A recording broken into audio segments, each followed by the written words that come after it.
Shadow's House Volume 1 Review. Living Dolls must be useful to the Shadow family. Shadow's House is an imposing mansion which is home to the reclusive Shadow family, led by August's grandfather. The members of the family, young and old, are like 3D silhouettes and exude clouds of soot when the negative emotions are stirred. Each family member is partnered with a living doll that acts as the servant, companion, and her face, young Emilico, blonde hair and blue eyed, has been assigned as Miss Kate's living doll. She does her best to please her mistress. Even though she's very new to the ways of Shadow's house and make many mistakes, she doesn't understand the need to keep up her strength. Bread is delivered daily to her room and doesn't know how to read, so Miss Kate teaches her. Her main task is clean the salt from Miss Kate's room, which young mistress exudes.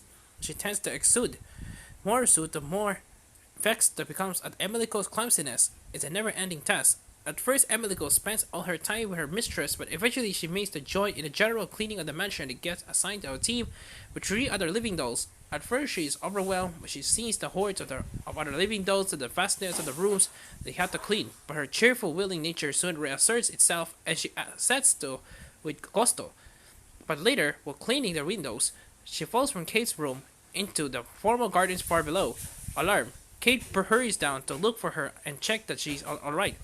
And the two encounter another young female shadow, Sarah, and her face Mia, who is one of Emilico's team of 4. Sarah is very scornful and disapproving of Kate and her useless face, who dares to speak up for herself instead of obediently monitoring her mistress's expressions and demeanor. Sarah's disdainful words are parting her field with foreboding. Perhaps Sarah wasted her time introducing herself. Failures like it too are bound to the scrub by August's grandfather. Like many potential readers with this intriguing series, I've come to the manga having already watched the compelling anime TV series, and so currently watching season 2, and the material is very familiar to me. And yet I was eager to see how the two mangaka who called the Samato had introduced and developed their characters and their predicament.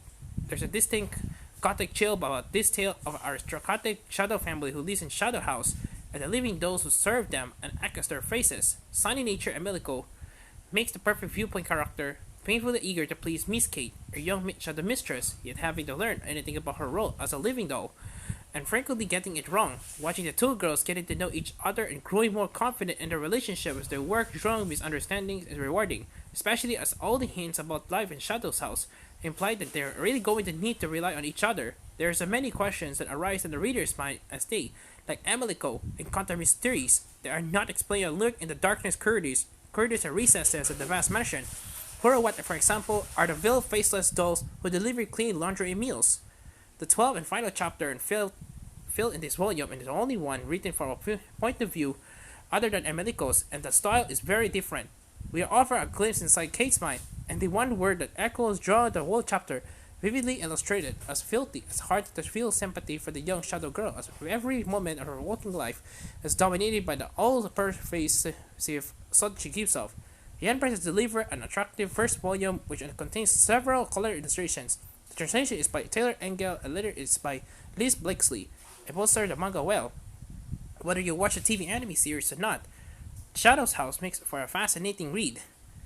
It reminds me a little of the Tales of Green Snow by Lucy M. Boston, see in an old house of great character which time sometimes has no meaning. Shadow's House is imaginatively conceived and manages to exude a sinister, compelling atmosphere that draws the reader in wild at the same time, charming us with the growing friendship between Emilico and her mistress Miss Kate. Sumato is a duo of artists, Nori and Hishin. In Japan, Shadow's House currently out in 11 volumes. Volume to English conditions due out in October. 9 out of 10.